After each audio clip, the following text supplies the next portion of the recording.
你好，过来，老板。老板，山东南啥嘞？我这有几块好东西，你给我看看。拿出来瞅瞅。对，哦，全是银元，大清、赵宗。哎呀，你这银元可不得了啊，都是高端银元。那低端都不收藏了，收藏都是高端的。哦，收藏的都是好的。那肯定了。好家伙了，这漂亮，这赵宗一点伤都没有。哎呀，漂亮，这都可漂亮。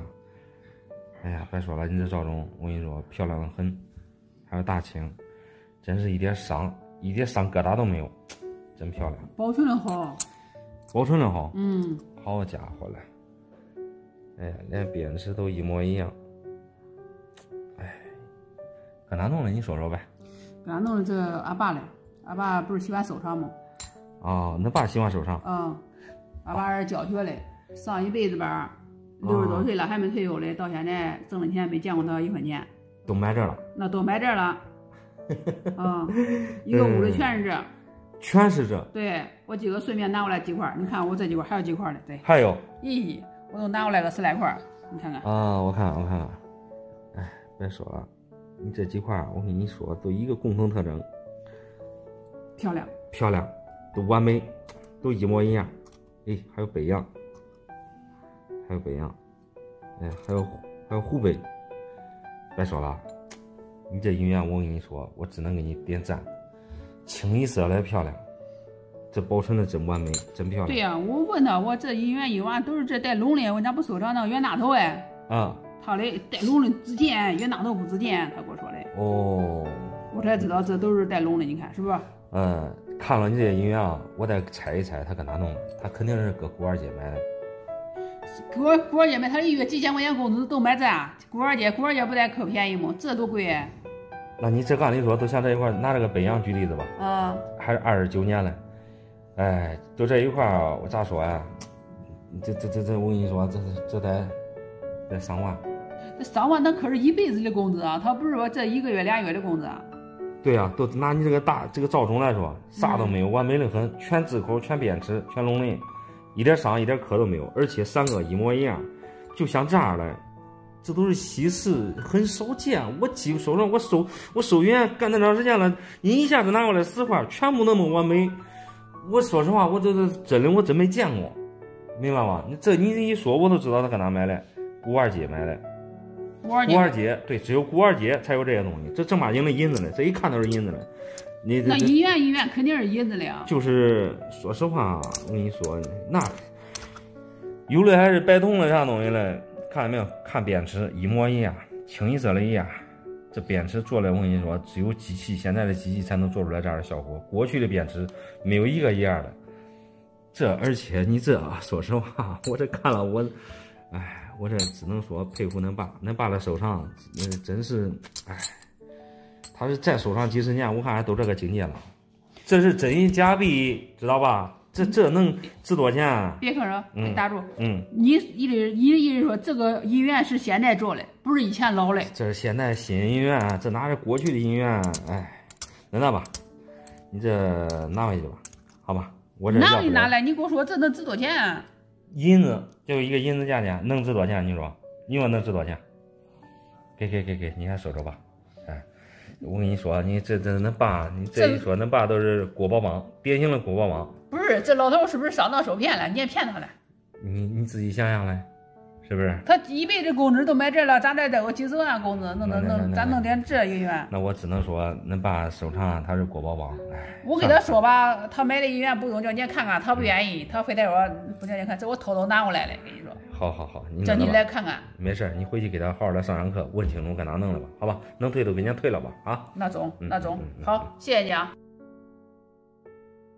俺儿叫我给他换块银元，能值500万。我叫你看看，到底是真的假的？他说的。大爷啊，你这个是一招币，肯定是值不了500万。你想想，都这一点银子，咋可能值500万嘞？他跟我说的，这可不是一般的银元呢。常见的只有上面一条龙这顶上有2条龙。对，我们常见的龙样都是单龙，而你这个上面确实是双龙。中间这个人啊是同治皇帝，福建恭进这4个字特别醒目。背面中间这是一个寿字，这8种啊是吉祥宝物，栩栩如生。只可惜啊，这种是一招币，即使是真币的话，你这也不可能卖到500万啊。这不对呀！以后俺儿靠的买车买房娶媳妇，让我过吃香喝辣的生活。大爷，恁儿啊，想象很丰满，现实啊很骨感。这个买车买房娶媳妇儿，现在没有80万也下不来啊。你这种一招币，虽然说存世量比较少，但是也不至于说一下子能卖到500万。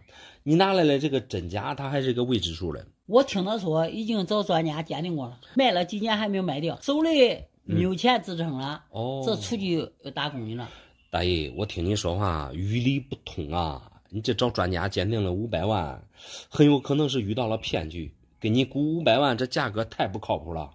卖几年没卖掉，说明它都不值那么多。没钱支撑啊，说明为了卖这块银元，花不了不少这个冤枉钱。恁儿啊，应该是被别人给洗脑了。这银元是哪来的呀？我听他说是买的是他以前一个同事的。我也是农村人，对这个啥都不懂，帮他几万块钱，还没有什么钱帮他了。大爷啊，你这年纪大了，攒钱也不容易，以后千万别再给儿子钱了。你让他拿钱去消耗啊，本身就是一种错误。你想想看，这个银元他是买他同事的东西，如果真能值500万，他同事会卖给他吗？再说了，你卖银元咋还倒找给别人钱嘞？你说的对啊，卖银元为什么给别人钱嘞？所以今天来找你咨询咨询。所谓给别人钱，恁儿啊，无非也就是想快速的拿到500万。典型的呀，被这个网上专家给掰了一刀。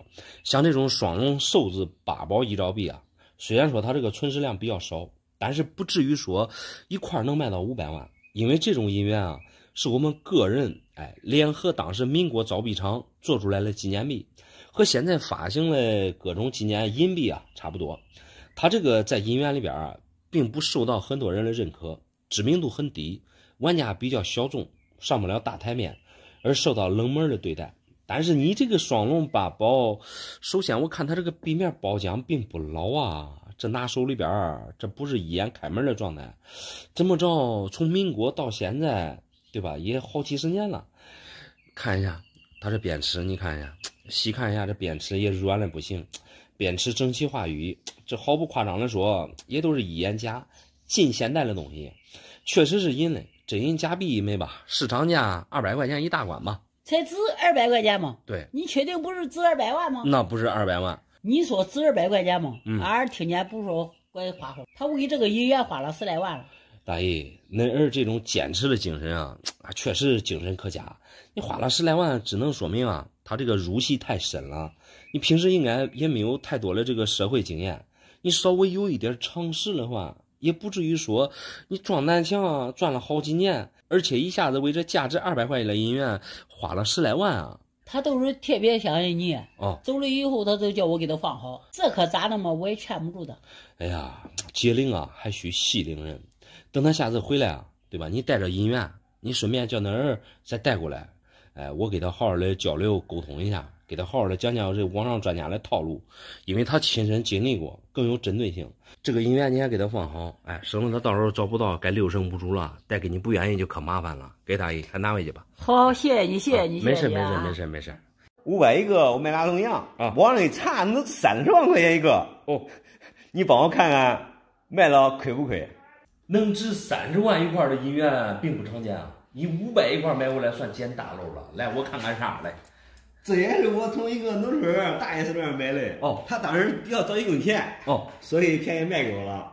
你这俩比较常见啊，币面并不是一眼开门，这500一个买过来也不便宜啊。这谁告诉你能值30万一个？我给网上找个专家问的价格哦，我也不是怕卖亏了吗？所以上这来问问你。网上专家的那价格都是忽悠人的，你这俩银元太常见了。你看34年的北洋，而且还是一块长尾。没任何版，最贵的呀，它就是艺术字，而另外一块是江南人银，人银啊排在8个有纪年里边的下4针，也并不算贵，但是不至于说上100万啊。你这500一个，有人卖给你，这如果是真的才能捡大漏啊。咦，你说这时候我确实捡大漏了吗？按道理来说，这银也不贵啊。说实话，500块钱那年一块买的，已经价格已经是很高了。音源其实并不是按银子价钱来算的，你给他500算是很低了。一般像这种龙阳都得好几千一个，你花500块钱买过来，这里边绝对有问题啊！你说能有啥问题？人专家都说了，一个值30万。哦，我说送过去的，立马都给我过钱。哎呀，你想的太简单了。第一个500块钱买回来，首先你得看真假，它是真的才能值钱，假的肯定不值钱。第二个，网上专家的那个报价，完全就是图你的鉴定费，真假，说实话他们都看不明白，他这不是忽悠你吗？30万一个，你卖给谁去？真假你也看得很清楚啊！说我这2块龙眼不仅龙阳，你知道不知道？不仅品相好，而且都是价值中的，那可值钱了。你太好忽悠了。首先啊，你对银元不懂，500一个买过来，你都想卖30万，就凭这一点啊，你就想的太简单了。银元其实品相确实不错，2块你看都无伤无戳。最贵的其实就是这个江南人银，它是属于江南8个有金年里边一个无金年里边靠中等价值的。就你这个品相，无非也就是12000呗，他给你报30万，这不是要忽悠你的鉴定费吗？啥东西啊？18000块钱？对呀，12000。你这里面30万块钱一个，你才给我1万块钱吗？对，你这也太少了吧？这不是多少钱的问题，我还是说另外一块这个北洋吧。34年的长尾龙，其实34年啊，它是北洋里边板是最多的，平时玩家玩最主要的就玩它的板，而你这个是长尾龙，长尾啊是众多板里边最便宜的，无伤无戳，但没有人云贵。这种状态的话，北洋也就3000多的样子。你是咋越估越低啊？这你同样2块银元啊，那为啥人家能给我给30块钱一块，你这给那低嘞？这差价也太大了吧？所以说啊，这就是他们的套路，目的啊就是赚你的后续费用。下边谈真假的问题啊。首先，你这2块银元壁面包浆并不是一眼开门，你看2块壁不同的包浆，人银它这种包浆太浮，这一看啊，这种就是做上去的铝锈。北洋呢？你看是属于那种黑黑的，这种黑包浆太浮。银元真假其实主要是看他们的边齿，你可以看一下他们的边齿很软，你看细看的话，北洋还有做旧的这个嫌疑，我看这俩这都是真银假币，因为这2种银元太常见了，这边齿都是一眼假，估计你这1000块钱的本钱啊，你都得赔。不可能，绝对不可能。你这想啥嘞？我来找你鉴宝，还没想到叫你说他赔钱，绝对不可能。确实落差有点大，500块钱买回来了，想卖30万一个，忽然间有人跟你说是假的，还得赔钱，肯定你难以置信。但是你这没有一点基本功，一下子想捡这么大的漏，很不现实。我建议你啊，多找其他人看看。我谁也不信了用人不疑，疑人不用。我可以找专家去鉴定。那好吧。我怀疑我这块银元是假的人家的越黄越白我的越黄越黑。大爷，你这个银元这个黑色啊，是它外边的包浆，银元时间长了都是这样的。你这个状态还挺不错，你看还是一块北洋短尾。我知道是一块龙阳人家的越白又亮我的你看越看越不对劲。你可能对银元不懂，有些银元啊，它壁面发白发亮，那是别人保存的比较好，而你这个应该是和啥东西接触了，壁面你包括它这边齿，这都是一眼开门的状态，品相还是超级好，尤其是它这个龙鳞，你看摸上去这有点割手的感觉。是不是2年前我蚊虫叮喷出来就喷的来，换柜子的时候怕虫咬烂了？怪不得这壁面会发黑，原来你上面喷除草剂了。除草剂它是酸性，银元遇到除草剂发黑很正常。放心吧，大爷，这个并没啥影响。说实话，这银元这么硬，再说这小虫他们也啃不动啊，你这是多此一举啊。我这可不是多此一举，我有一块银元放的时间长都放烂了。放烂了并不是被虫咬了，因为这个银元啊是9银一铜，铜受潮了它会生铝锈，铝锈会腐蚀，所以银元你放在潮湿的环境下，它时间长了确实会腐蚀，并不是说你打了除草剂对吧它就有用了，其实一点用都没有。反正打了已经变成这个样子。这是3年前俺邻居的他是叫我给他加工手镯的，我给他掏200块钱买个手镯银元我留下了。原来这个银元是这样来的。说实话大爷，你这次赚大了，以前啊，像你们这么大年纪了，带的这个银首饰啊，大部分都是用这个银元加工的，而现在这个银元啊都水涨船高了，反而是银手镯之类的也不贵，你这200块钱换过来，你赚大便宜了。你可别安慰我了，我这几天几夜都没睡着觉了。说实话，我有越看越像假嘞。我没给你开任何玩笑啊，我给你吃个定心丸吧，大爷。你像我们常见的那个冤大头啊，那一块现在都上千块钱了，而你这个是北洋龙，而且还不是常见的北洋龙，基本上我们常见的这个北洋都是长尾，而你这个是短尾龙，因为短尾龙存世量比较少，然后比长尾啊整体发现量少，意思啊就是贵一些。只要不是假的都行。我这花200块钱买的，我亏了这咋办？我这挣钱难的不得了。放心吧，我知道你们老年人挣钱都不容易，你这不但不赔钱，反而能挣钱，因为你这个北洋龙状态啊还是比较好的。虽然说啊这个带点黑色的包浆，但是整体壁面还是比较干净的，尤其是龙鳞这一面，你看了还是比较清楚的。它这个品相就相当于是未流通的品相，你看它这个额头。它就像一块小馒头一样，典型的高额头，这种品相堪称比较完美吧。我给你简单的估个价哈，大爷，像你这种状态，现在能卖个几千块钱，完全没啥问题。小伙子，你千万可别跟我开玩笑啊！没开玩笑。要不这一点能管卖几千块钱吗？我岂不知这3年，能管赚了十几对的银镯吗？对，你这形容词用的很对。你这个银元如果变现的话啊，你去买银手镯，还真能买个10来对的银手镯了。说实话，大爷，这并不是说你这3年赚了10来对的银手镯，像你这种北洋短尾啊，这几年一直都很值钱只不过是你们不懂罢了。我确实是不知道。最后请你再帮个忙，你看咋能给我洗白一点，好看点？哎呀，大爷，你千万不要有这种想法啊！这无论是啥样的银元，最忌讳的就是清洗。你这个银元，肯定可以给你洗白，但是洗白啊，它就折价了，本来能卖5000了。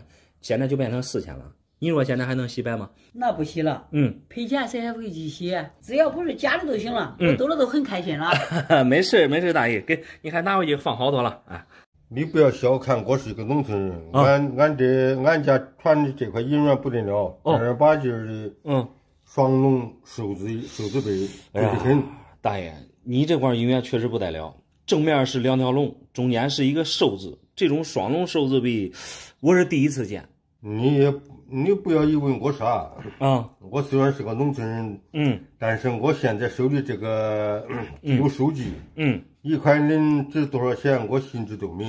哎呀，大爷你不要误会啊，现在这个银元币种分的比较细，能值多少钱绝不会给你乱估了。你这种双龙寿字碑啊，我确实是第一次见。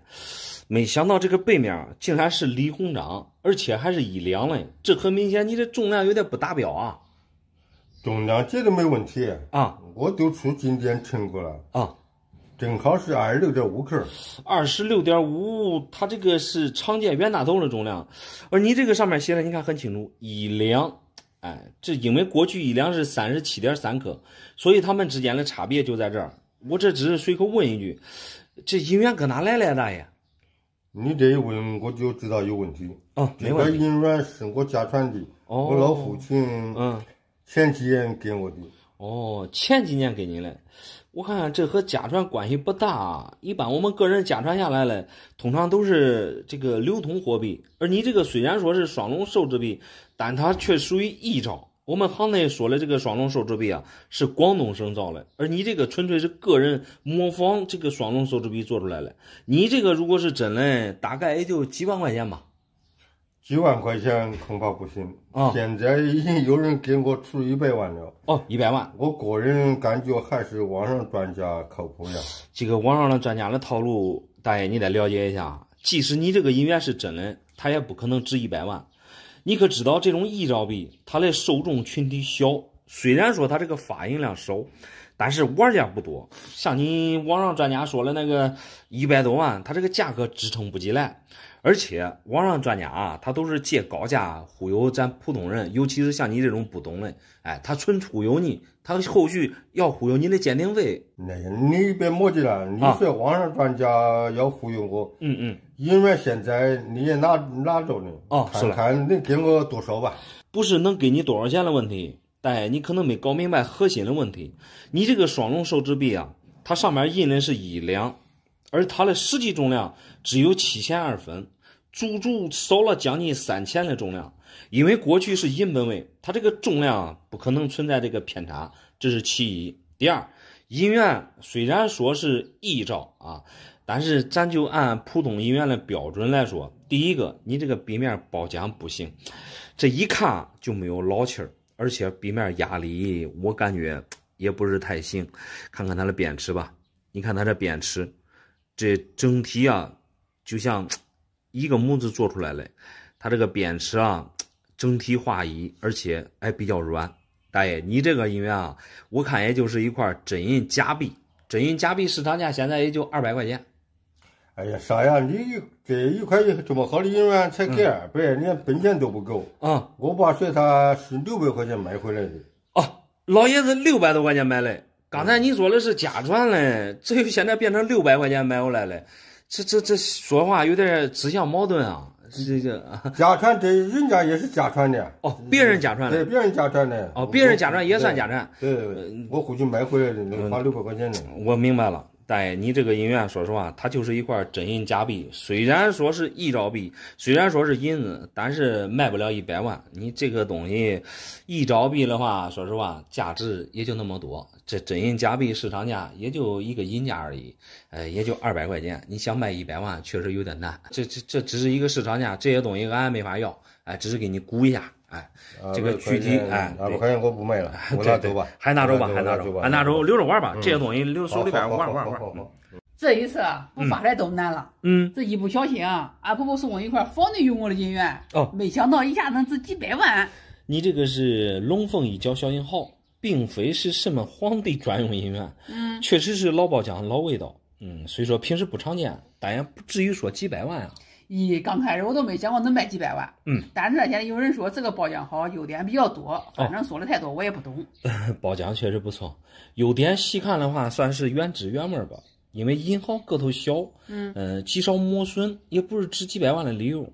状态包浆只是来评判一块银号的标准，具体能值多少钱啊，完全取决于它的发行存世量。这银号哪来的？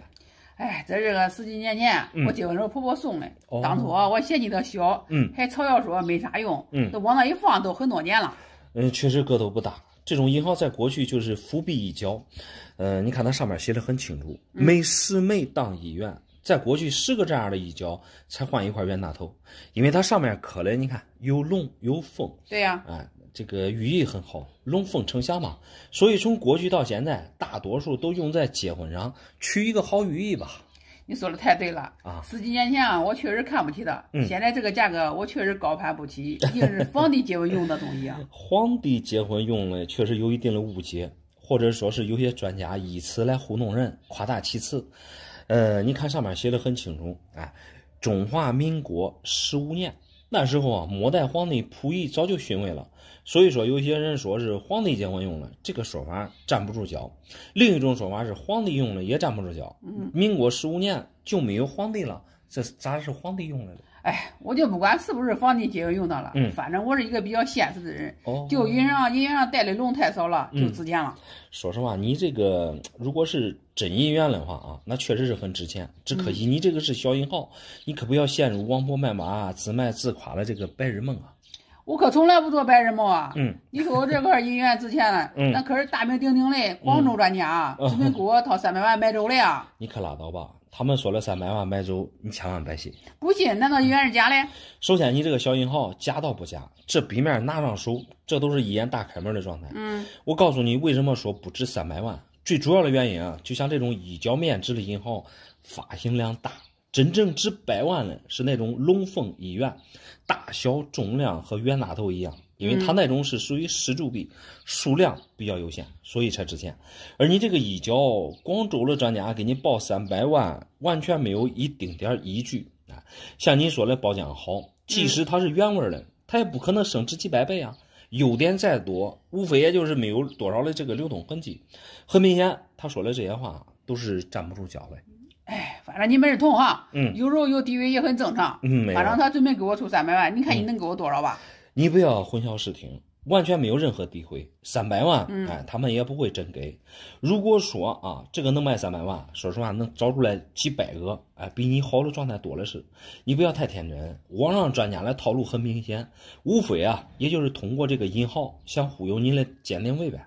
以我看你这个龙凤一角入皮壳的话，应该在45分左右，市场价大概在1万左右吧。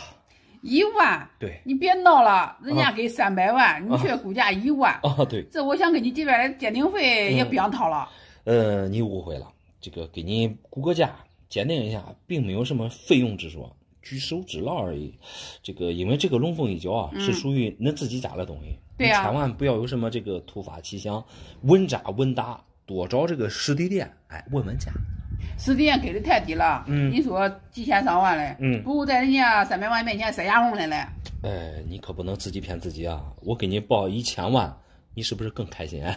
关键是卖不掉，没有价值，这一点用都没有啊！最后还是劝你一句，不要一味的相信啊那个网上专家的什么报几百万，以免被骗了。你不会被骗了，我又不是山里小孩谢谢你啊，老板。好。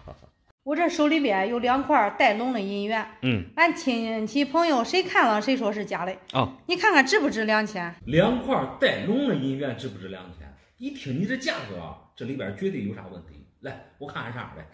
跟你说实话吧，我这就是相当于2000块钱买来也不管3021了，够本就行了。你这2块确实是带龙的银元，虽说2块都是生龙吧，但是我看你这笔面，这都是一眼货。如果真是2000来了，那太超值了。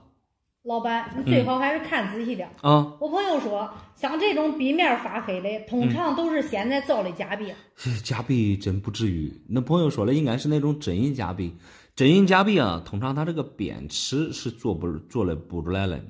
但是你这个看着，说实话，这都是一眼开门。还有这个上面的包浆啊，这说实话也是一眼老皮壳，真假没问题。这一般人看不懂真假很正常。这东西哪来了呀？这俩银元是我邻居送给我的。上个月他不是生病住院吗？我替他垫了2000块钱的医药费。他不至于说骗我吧？骗你还真谈不上。你像普通的3件冤大头，像这么清爽了，现在都1000一个了。而你这俩笔面无伤无戳，2000块钱抵给你，你这是赚大便宜了。说实话，我并不想赚他的钱。咋说？他上个月不是突然发疾病，我是好心好意送他去医院。他手里没现金，拿2个银元给我抵账。那是邻居帮个忙很正常。老年人其实最怕的就是突发疾病，你好心好意拿2000块钱帮他住院，也算是帮他一个大忙。就光靠邻居关系在这放着，他也不会骗你啊。再说那朋友说的假币没有一点根据，这俩应该是那邻居家传下来了。我想按理说也不会是假币，可我朋友说过去就没有这种银元，好像都是那种北洋龙。那朋友没见过，不等于说是没有。北洋龙大部分都是在咱们这北方这边发行流通的，而这种广东四川龙啊，是过去各省地方发行的，它的面质、重量，包括购买力和北洋龙是一样的，所以这个误会啊，就在这里边。说实话啊，既然有人质疑真假，是不是？我这心里面也有点发毛了。你看看一个能给多少钱吧？您的心情我能理解啊，怕垫子一下子会亏掉。先说这个四川龙吧。这个四川龙啊，它这个龙鳞就是它这个笔面的高点，大多数流通的啊都被磨平，而你这个还好一点，相当于是还有一半的龙鳞吧。仅凭笔面上这些，你看铝锈包浆，这都能看出来，这都是一眼开门的。整体品相算通货以上的状态。四川龙在咱河南周口并不常见，就这一块价格，目前是你垫资2000的2-3倍。2-3倍？对。哦哟，4-5千左右了。差不多。这多出来的钱我还能不能要啊？因为我邻居他家条件挺不好的。一听你说这话都是个实在人。你看很多人卖多了都是选择装自己腰包的，而你却替别人着想。另外一块广东龙和这个四川龙品相差不多，龙鳞也可以说是磨剩下了一半，品相整体略低于四川龙。因为过去广东那边经济比较好，一是它这个银元啊发行时间早，二是流通时间长，所以略次一点这个川龙。但是鉴于那邻居家条件也不是太好，目前也能给到你这个川龙的价格。谢谢啊。没事。还有一件事我不是太明白哈。你说这俩银元这么贵，为啥俺邻居只给我抵2000？我个人感觉很有可能对你的一份感谢，毕竟人家生病你也是帮了不少忙。再一个就是那邻居啊，不太懂行情。一般我们个人家里边有银元了，有很多人不会用电脑、手机，加上实体店有时候报价低，所以这个误差就大了。你说的对，像我亲戚朋友都不懂，光说是假的，我就是说不出来啥原因。个人看银元真假能看出来的太少了，大多数都没啥经验，凭自己的感觉也看不出来真假。反正真假没问题，随时变呀，随时可以拿过来，绝不会让你这个好人吃亏。好嘞，我回去问问我邻居，谢谢你哈。没事。走了，老板。好，早知道俺奶给我留了2000块带龙的银元这一块能值几千块嘞。我早知道给他买个金手镯了。2000块带龙的银元，那现在确实值几百万了。那买金手镯也是应该的。来，我看看都是啥来。我估计你应该没做过这么大的生意像我一下子拿出几千块银元来做，这个世界上估计就我一个。你这是不是拿错东西了？这数量确实有上千块，而且个个确实都带龙，这可不是银元啊，清一色的斯文龙板。我这100%是银元，我都上网找专家咨询过了，现在市场价一个在5000左右，最少值个大几百万的。哎呀，5000一个，还100%是银元，你这网上找了啥专家啊？把铜板给你鉴定成银元，这也是人才啊！你看这上面写的很清楚啊，光绪元宝大清铜币。哎呀，再说银元是银的。整体壁面应该发白才对啊！你自己看看，这整体发红发黄，而且上面还有铝锈。铝锈很正常。专家说银元里面含的有铜，生铝锈、生包浆，太正常了。银元里边确实含了有铜，生铝锈、生包浆确实正常，但是整体颜色并不是这个样子啊。再说银元个头也没这么小，这和银元差别太大了，确实是实文的铜板，值不了5000一个。你说值不了就值不了了吗？我和网上的专家都谈的差不多了，已经约好4月中旬准备去交易。怕卖亏了，我才找你来估价。哎呀，5000一个的话确实不亏，关键是你遇到了这个专家有问题啊，给你报5000一个，给你报的都是虚价。他的主要目的啊，是想让你带着铜板去找他们，到地方之后，他也立马给你结不了账，通过各种忽悠吧，让你鉴定上牌。以此来赚取你口袋里边的钱，至于你信不信，那就在于你了。那信不信打掉交道不就知道了吗？我现在就来你店里给你问问价，你就给我报一下价吧，看看这2000个能给多少吧。那行，那我就给你来细看一下啊，你这也全是清一色的实文龙板，全部都是晚清那时候的流动货币。实文啊，相当于100枚才可以兑换1块银元，搁现在来说就相当于是零钱了。在当时乃至民国，每个人口袋里边啊都得装几十个，买个菜吃个早餐必备啊。而这些铜板发行年份啊都是光绪末年，因为那时候进行了币制改革，所以它这个存世量巨大，大多数啊都是为红铜的材质，加上当时的流通，红铜这种材质啊又容易磨损。你现在整体来看的话，你看这品相都很一般，这状态也就是通货状态吧。有很多你看都有刻又有伤，所以你让我来估的话，这种品相我给你估一个15到20左右吧。15到20啊？对。按你这报价的话，别说给我奶奶买金手镯了，买个银手镯都亏啊。亏肯定是不亏啊，毕竟数量有这么多，15、20一个，这2000多个，这也30万块钱了。一副银手镯才几个钱，30颗、40颗，那也就30百块钱一大关。这白带几万块钱，这比没有强太多了。你这价钱估的，我都很生气。啥？来的时候还大几百万的价值啊，这可倒好，变成了2、3万了，可怜人。哎呀，那你生气我也没办法，忠言逆耳，良药苦口，给你报大几百万啊，你肯定开心，但是也不至于说出真实的价格之后你就生气。毕竟像这些铜板啊，存世量太大了，不是银元，你想卖几百万太难了。那不卖大几百万，也不至于卖2、3万吧？你们同样是干古玩的，不至于有那么多的差价了。哎呀，咱俩说半天了，这可不是差价的问题啊，大几百万那是银元的价格，你这铜板它就值2、3万块钱，你也别怕卖亏了。能卖2、3万的东西，给你报几百万，我感觉啊，你可得当心了。我当啥心？我看我还是找专家去吧。哦，你说谁说钱过不去啊？那行吧，那你再转转吧。啊，走了。我这12块龙阳啊，据说能值1000万。哦，你如果有实力的话，今天能抓紧时间，能给我变现都变现。12块龙阳的话，想卖上千万，那应该是收藏级别的龙阳。来，我看看啥。时间紧，任务重啊！你最好是今天、明天啊，这2天能给我吃了。哦，要不然过几天俺兄弟回来可都麻烦了。你先别着急，我先来帮你看看这都是啥吧。12块，这确实都是带龙的，都是常见的半圆和龙号。这12块你卖1000万太难了吧？难不难那都不是事儿啊。你感觉1000万高的话，你适当的少个180万无所谓。哦，只要你能吃得下，少个180万，听你这口气挺阔绰啊。像这种半圆龙和广东2号，说实话我手里边也比较多。看你这品相，个个都挺好。半圆龙比较干净，通过以上的品相，这龙号、龙鳞都比较完整，状态确实不错。说实话，我看你还是比较识货的。要不然我兄弟俩分家，我今天也不会这么着急啊。哦，兄弟俩分家，那你这提前卖了也不太合适吧？何况这几个龙阳也没你想象的那么值钱啊！我觉得无论你是哥还是弟啊，都应该做的敞亮一点。家务事你不懂啊。我弟弟出去打工15年了，一次都没有回来过。这听说俺爸妈分值钱的银元了。那逼在边都回来了。15年没回来，确实对父母太亏欠。你无论在外边挣钱与否啊，逢年过节还是常回来看看父母。你不能说分家了，涉及到自己利益的时候你才回来。这确实挺让人反感的，但是再反感，毕竟这分家也有他的一份。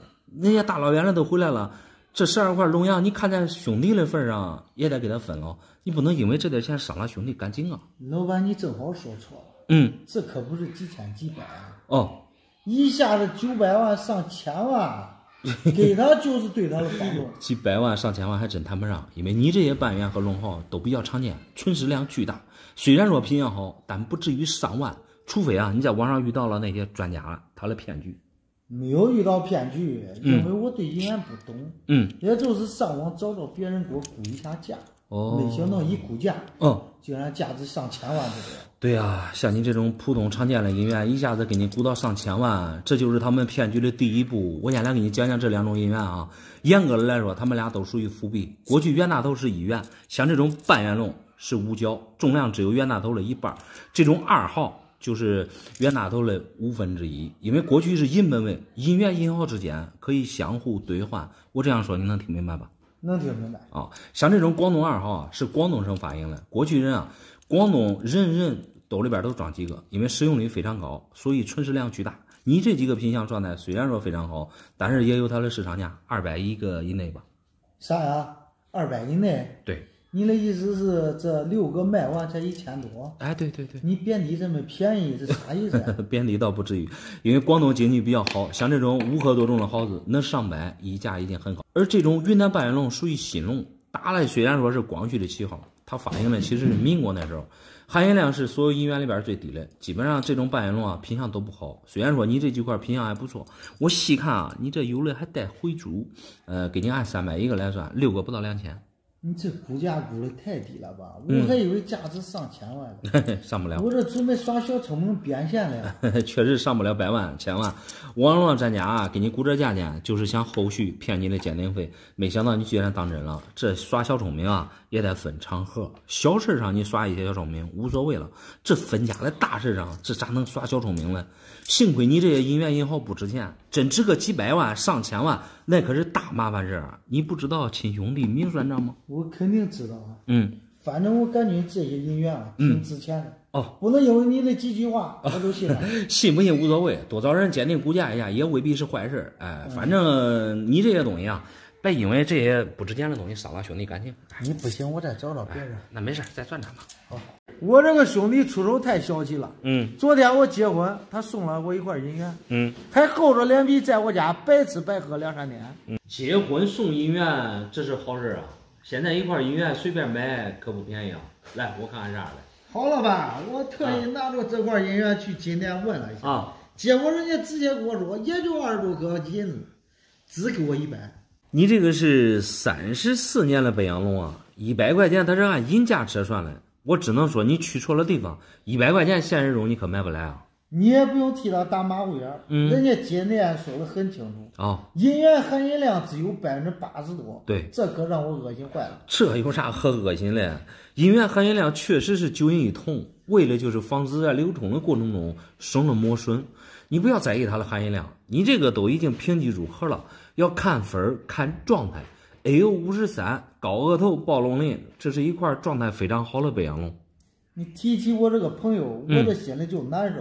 当年他结婚，我随1000。哦，中间又赶上他生孩子，我又随1000。哦，我听明白了。那朋友办了2次事，你随了2000，而你对这个银元又不懂，去金店一询价，只值100，这心里边立马感觉很失落。我看你们这里边啊，有大误会啊。绝对没有误会啊！我昨天实在是忍无可忍啊，当着很多亲友的面我直接给他翻脸了。哦，他也承认了，就值100块钱。他当着你的面承认值100，那是给你在找台阶下。你想想，2个人吵架抬杠，争得脸红脖子出来。再说你当时也在气头上，情绪肯定变得失控了。况且当着那么多人的面跟你争论，脸上也不好看啊。毕竟你才结婚。我感觉啊，他倒是理亏，因为他本身就很小气，况且我都找人估价了啊，他再争论脸上也没有面子。你说现在结婚100块钱，咋好意思拿出手啊？那你现在朋友结婚随份子掏100块钱，确实拿不出手了。况且他之前办了2次事，你好歹也随2000了，按照规矩他最低也给你随2000，或者再给你多拿一点吧。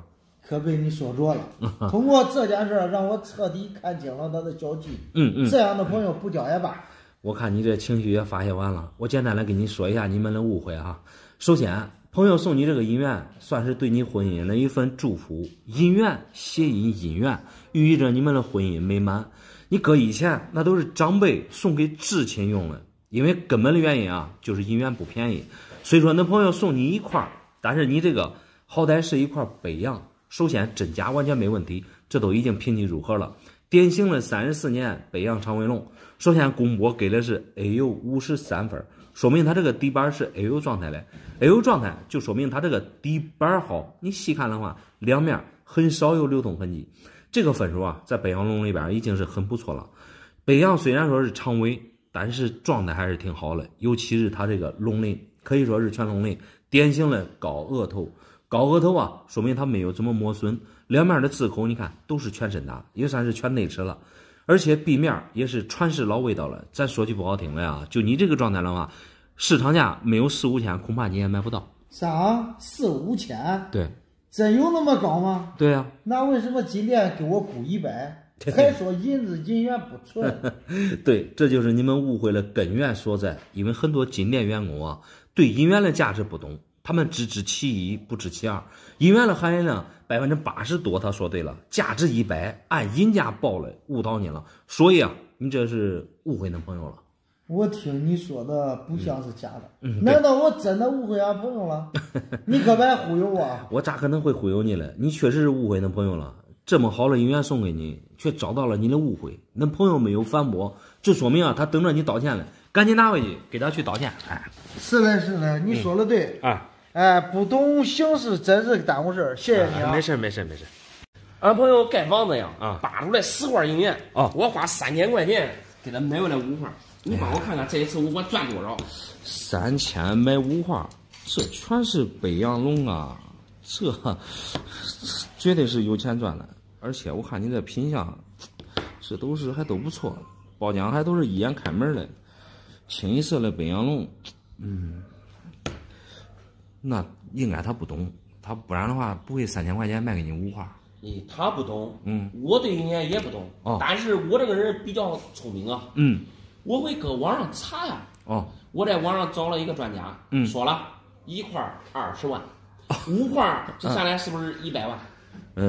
网上专家的这个话并不靠谱，给你报这么高的价，我先看看他的品相吧。好，这里边这都是普通的北洋龙啊。因为这个北洋啊板比较多，你只有带大板，对吧，才能卖高价钱。但是20万一块，这很明显，它这个报价是非常不靠谱的。东西是没问题，真假是没问题，但是这个价格啊，我恐怕是给你估不到100万。估不到100万，80万也行啊。我都跟你说句实话吧。我都是想叫你过来给我看看东西真不真。另外一个它的具体价值。如果要是真是，完是大价钱了是吧？因为他挖出来的有10块，我现在才给他买回来5块。他家里面放了还有5块。要是真是光值几百万、几十万的，是不是？我叫那5块也给他买回来。无论值多少钱啊，我感觉另外5块是绝对可以给他买回来的。因为这个北洋龙我看了没有斑，但是你这3000块钱买回来的非常划算。一块才花到几百块钱。多少钱买的？3000块钱。这一块才花到600。对，一块花600，这绝对管买啊！这东西是没啥问题。你这个没有大斑，值不了100万。我跟你说一下网上那个专家的套路啊，他们通常都会，你给他拍个银元过去，或者是铜钱过去之后，他会给你报虚价。这个价格呢，就是引诱你，带着东西去找他。当你到了他的所在的城市之后，他会建议你去上牌，然后鉴定，以没有现金为主，建议你去上牌。所以说这个价格啊，他给你报了虚高。我给你简单的说一下这个北洋龙。北洋龙啊，这个34年份，发行量还是挺大的。我简单的看了一遍，你这里边没有任何大斑。目前来说啊，这一块也就3000多块钱的样子。你看现在的市场价算，你给我挣个1万多块钱。我只挣1万多块钱嘛。对，我心里面可想着这5个管卖100万了呀。对呀，老板你会不会蒙啊？我不会蒙你。因为啥呢？因为这个银元啊，北洋是比较常见的，它这个价格非常透明。你别说你卖80万了，你都是卖1万块钱一块都很难，因为你这是裸币，因为没有入盒之前啊，它是没有任何分值的。再说你这包浆，说实话，这都是老包浆、老味道了。你顶天了也就3000多块钱的市场价，你除非去打个皮壳然后带个好分，或者是带个好版才能卖上万有时候可能好版了，可能卖个几万。像你说的80万远远不止。那看来我是发不了大财了。不过这一笔小财我还是得发啊。对。他既然一个管卖3000多，那我叫他另外5块再给他买回来，不是又多赚点吗？另外5块可以给他买，但是考虑到恁都是朋友了，对吧？你会查询价格，他也会查询价格。所以说这个价格的问题啊，你可以适当的多给他点写来你仗义。老板，你说的对。他会查，我会查，他也会查。我在趁着他没有查之前，3000块钱都给他弄过来，对不对？老板，谢谢你。没事。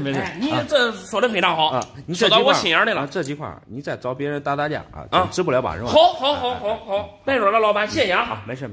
老板，我这有3块价值几十万一个的银元，看看放在你们这里能不能先借我50万周转一下，给你好处费。价值几十万，这太夸张了吧？我看你这也就是大清、赵忠和北洋啊。老板，你放1万个心吧，这3块银元绝对是真的。我已经找专家鉴定过了，因为我借我朋友50万块钱到期了，用钱给他过一下账。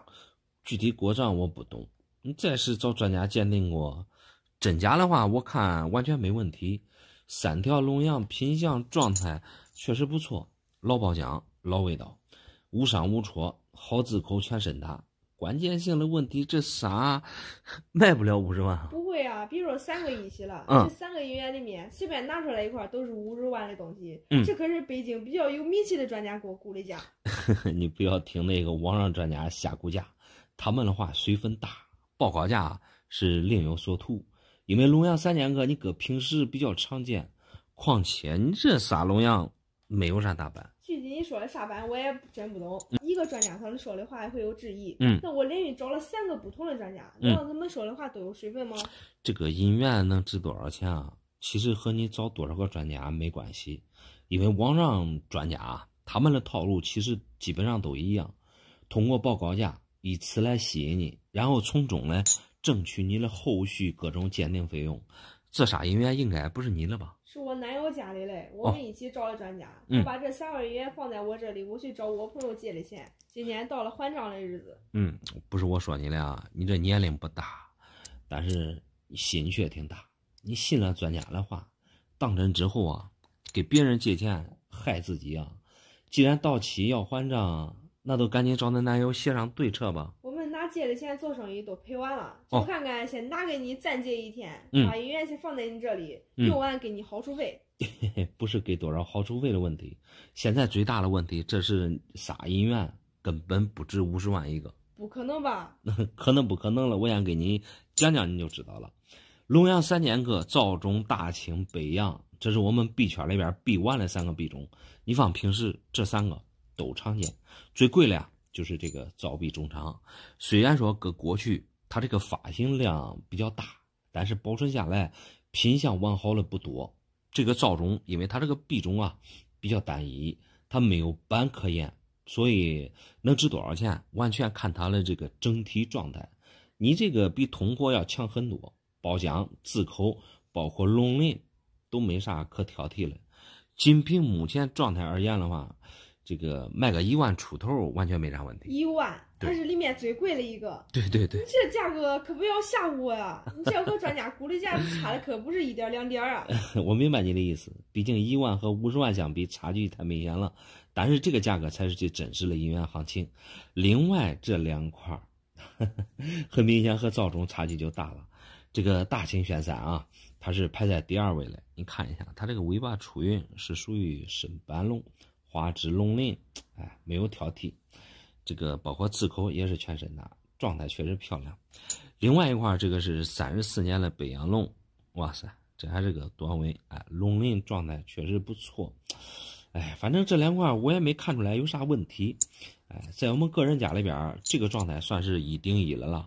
这2块目前能给你估的话，2个加在一起1万多吧。这价钱说句不好听的，连我借利息都不够。那是你形容的那么好，还以为不是50万，也差不多40几万嘞。所以啊，网上专家给你估的价格太高太离谱，现实中你不可能能卖那么高。人家都说事出反常必有妖，就是这个道理。反正你现在出现了问题啊，也暴露了，赶紧找你男友商量一下如何应对，才是这个当务之急。我知道我今天急用钱，但是也绝不相信你的3言2语，我不可能那么便宜给你。你误会了，我是没让你着急出手，让你打听一下行情，对吧？再做打算呗。行吧，我再找其他人看看吧。好。老板，我这手里有一块皇帝头像的银元啊，听说是非常少见啊，别人家都是1条龙，我这可是2条龙啊。你还真别说，你这个银元确实是双龙，上面写的还有字“光绪皇帝遗像”，那背面这个人就是光绪皇帝的头像。我没骗你吧？啊，我这块银元正儿八经是家传下来的，含银量为100%，用牙咬都能咬得动。这号的银元，你为啥要用牙咬嘞？就是显得银子软啊。银元的银子其实并不软，它是9银1铜配比而来的，防止呢就是在流通的过程当中容易磨损。所以说含银量100%有点夸张。通过笔面来看的话，确实是银的，但是这包浆并不老啊。我说俺爷给我都6、7年了，他去世之前留给我的。如果不是孩子准备买房子的，我跟你说，我都不轻易拿出来卖。爷爷才给你6、7年，这可算不上家传啊。一般家传的银元可都是过去祖辈们使用过的银元，因为过去的币制改革啊，废除银本位之后，使用法币，老一辈人留下来的才算是家传。拿这个买房子有点自不量力了吧？啥呀？咱这边的房子便宜，我儿子是个美术生，我准备给他在杭州买房子。杭州那边的环境好啊。你先不要扯那么远，我知道这个美术生啊，平时学习开销比较大，是嘞。一般家庭供应的话，确实是花不少钱。对，在杭州买房那可不便宜啊，2居室少说200、300万，位置好的核心地段估计会更贵啊。贵不要紧。我爷给我留这块银元，这不是顶着了吗？比那个慈禧寿制双龙还少。你连寿制双龙币都知道，可见你对银元啊多少还是有了解的。寿制双龙币它是属于样币，那块币是当年有些人啊为了讨好慈禧，在他60大岁的时候做出来的。同样你们俩都是双龙，但是让我看来啊，却没有任何可比性。为什么没有可比性？寿制双龙币好像都几千万一个了，我这个只要1000万就行了。1000万，你随便拿出来一块银元，上来都要这个价的人确实不多。我告诉你为什么没有可比性吧。寿制双龙币它是属于样币，样币就是固定发行一定数量的银元，而你这个双龙币是属于一兆币，发行的年份大多数为民国时期。仅凭你这几个字，你看光绪皇帝遗像这6个字就足以说明上不了台面。哪有遗像来铸造银元呢？真正印有皇帝头像发行过的银元，其实在咱国内啊，只有一个四川的卢币，那种卢币啊是属于半元，价格也并不高。虽说1兆币你这个存世量不大，但毕竟是属于个人通过想象做出来的时代产物，无论是设计还是收藏，算是属于比较小众的币种。想卖8位数难如登天。你也不用出于纪律挑剔了，想看见就直接说吧。你说几百万，我也可以考虑考虑啊。你完全是误会了，不存在任何挑剔之处，卖7位数也难。我仅凭这币面上的报奖，就看你这个银元也不是民国那时候的东西。银元你随便放个几十年，不带有这种报奖来。你看它这种发黑的报奖比较浮，很容易就做就出来了。还有你这个边齿，你细看一下，也比较软，整齐划一。看着也不行，除了你这个银元是银子之外，其他我并不看好。大概价值的话也就200块钱一大管。200块钱？对，你别逗我了。没有200万，我恐怕在杭州也买不到什么好房子。你说的对，200万在杭州买房确实够呛，因为你这个银元啊，我是整体看着不舒服，有可能呢也在这个之前在古玩街买了。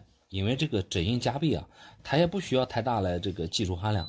如果真是民国那时候的1兆啊，你放到现在最起码，对吧？币面如果说是开门的，卖不了几百万、几万、几十万，它这个市场价还是有的。你算了吧，你别几万了。哎，我听见你说别拧我的银元，我都生气。你还是赶紧放给我吧，我找有钱人买一句。那行。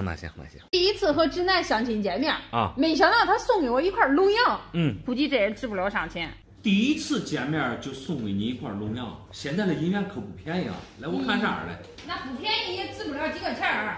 俺邻居都帮我看过了，说了最多也都值个500-600块钱的样子。500-600块钱买不到啥的龙洋啊！你这个北洋龙属于未流通的品相，你这是典型了呀！听别人的话，坏自己的事儿啊！你说他能坏啥事儿啊？人家都嫌弃了，都给我600块钱。我想了一夜，差一点都卖给他了。你这幸亏是没卖。我告诉你啊，像这种未流通状态的银元太少见了。虽说你这是一块34年的普通北洋龙，但是龙鳞你看一下，可以说是未磨损。这个品相在北洋龙里边也算是千里挑一。你这个直男男友，这分明是相中你了。相中我了会给我送银元，他应该送给我限量版的化妆品或香水吧？你说嘞？化妆品香水我不懂，我只知道银元的寓意。男生送女生银元啊，就表示这个相中对方了，算是一个定情信物，相当于是8支画一撇。关键是这个银元它不值钱呐。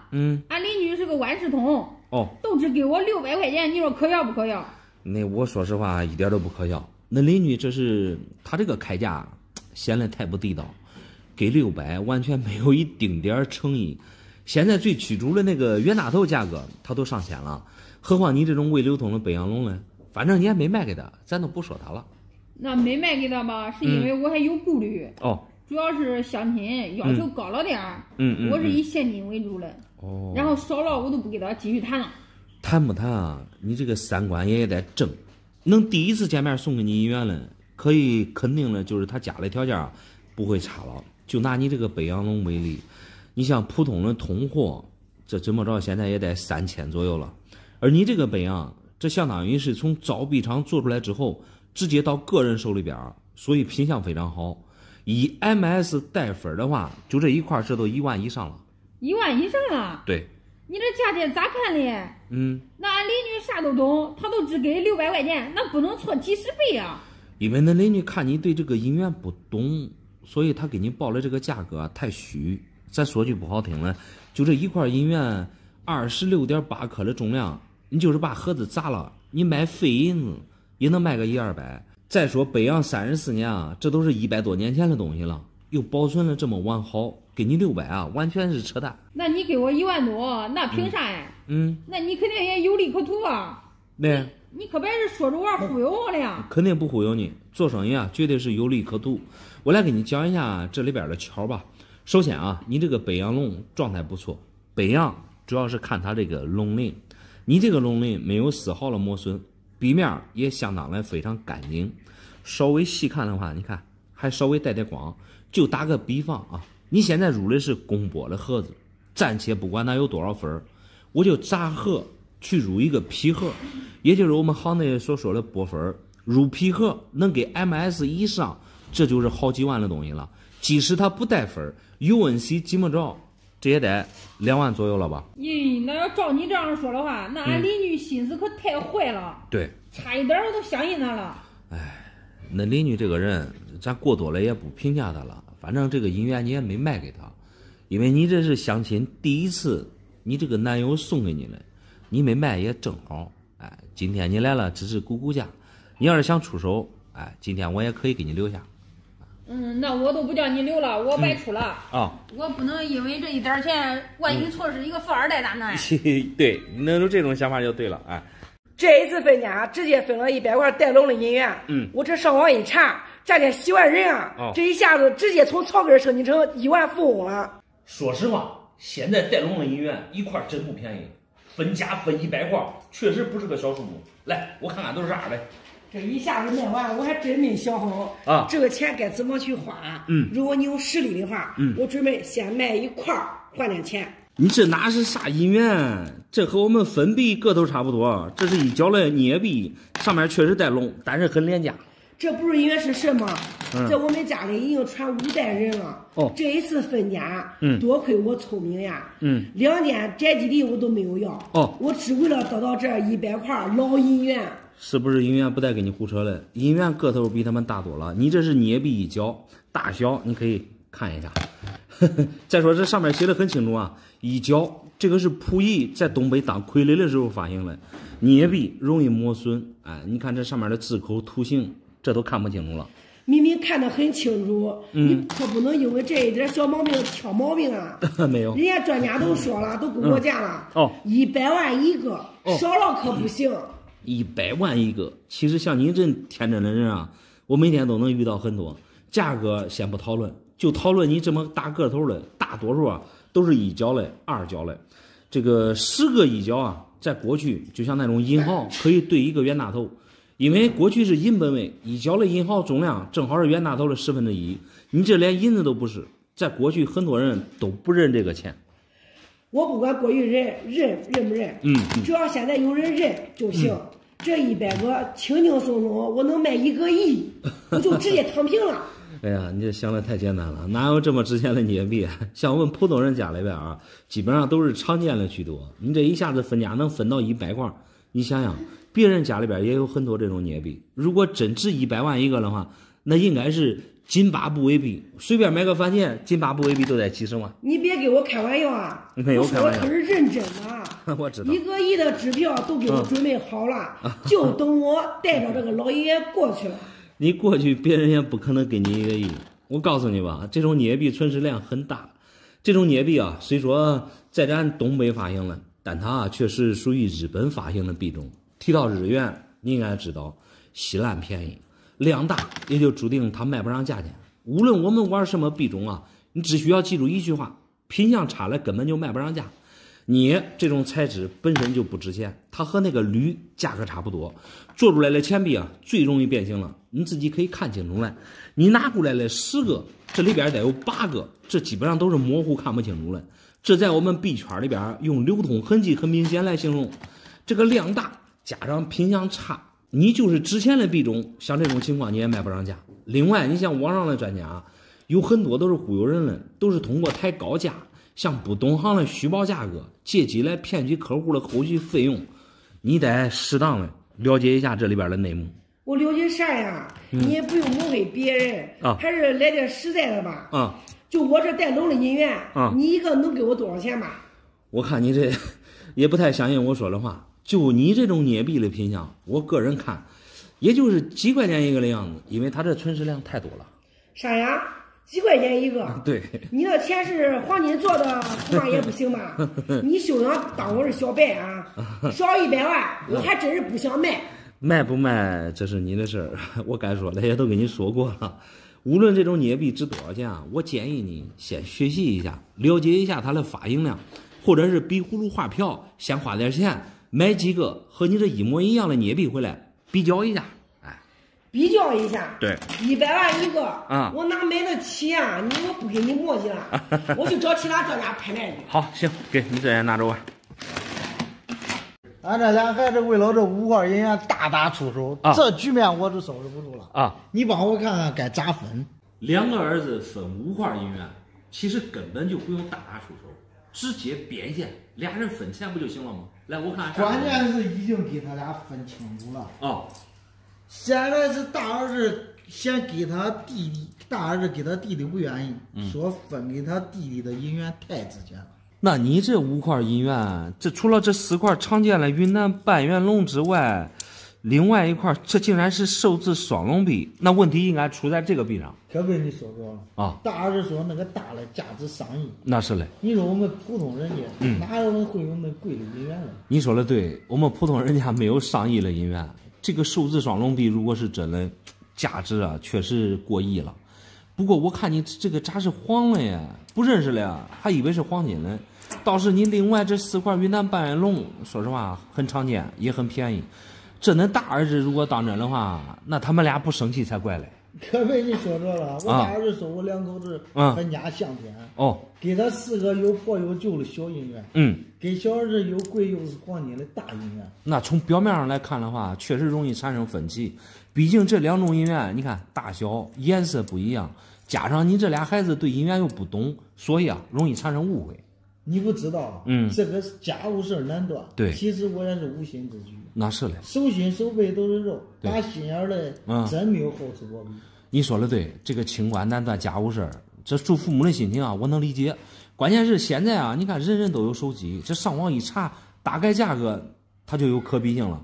你无论咋解释吧，他们对银元又不懂，只认价格，他肯定不认你说的话。可被你说着了啊！这一次我老2口可算是跳进黄河也洗不清了啊！你今天得给我做主看看他们到底能值多少钱。你先别着急，其实我说完价格你该笑了，啥事儿没有，不要有压力哈。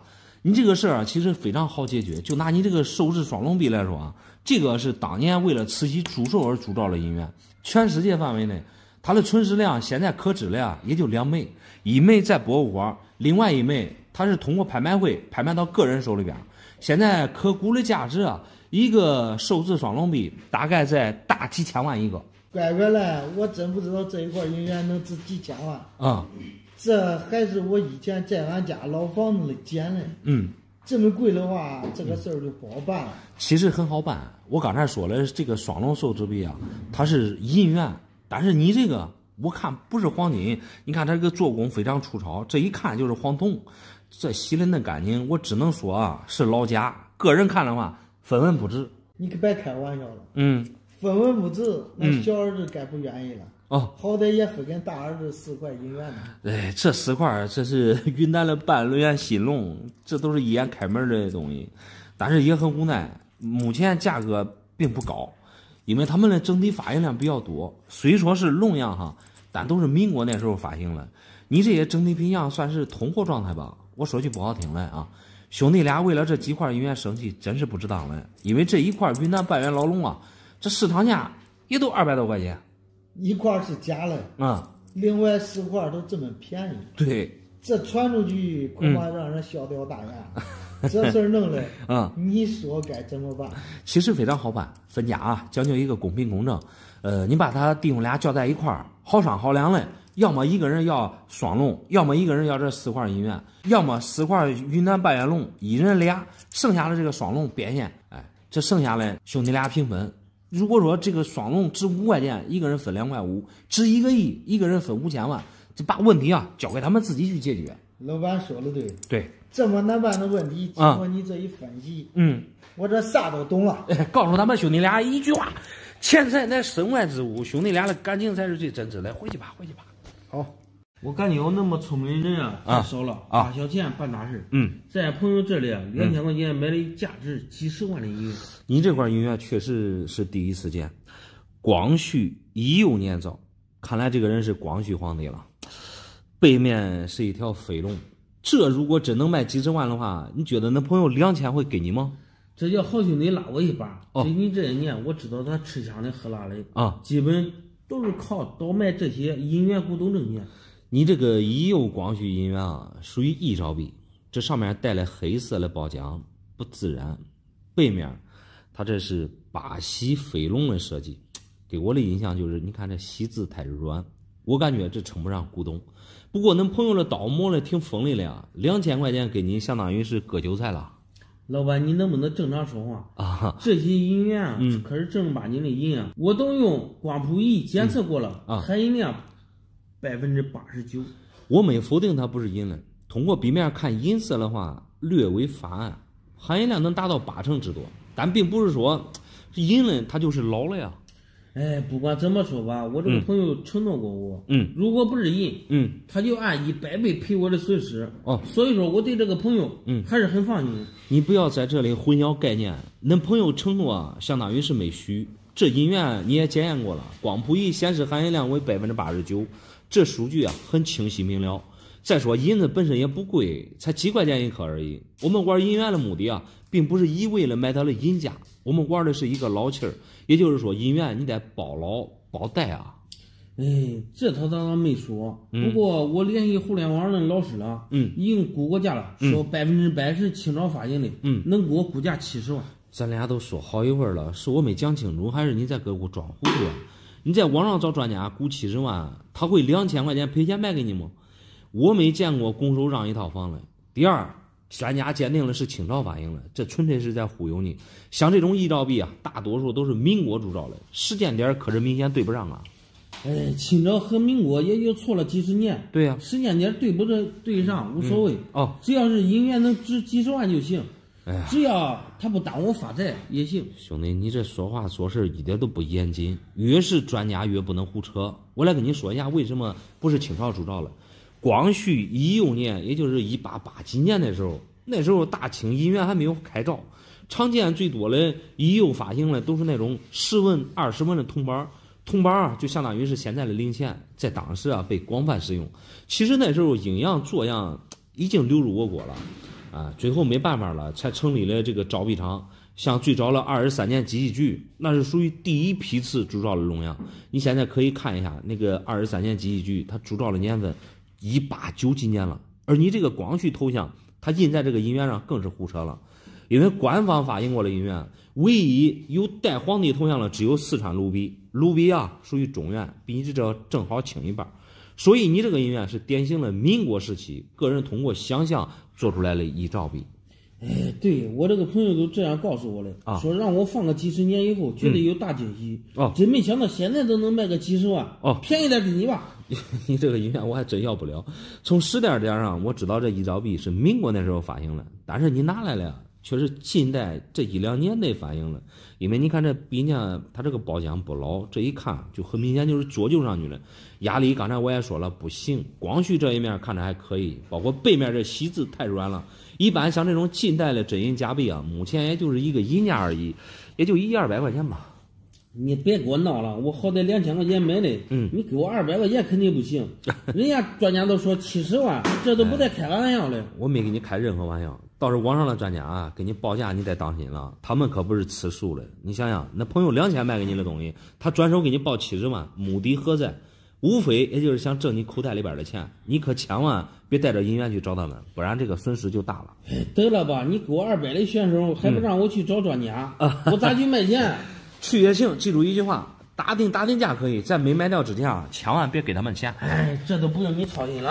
好吧。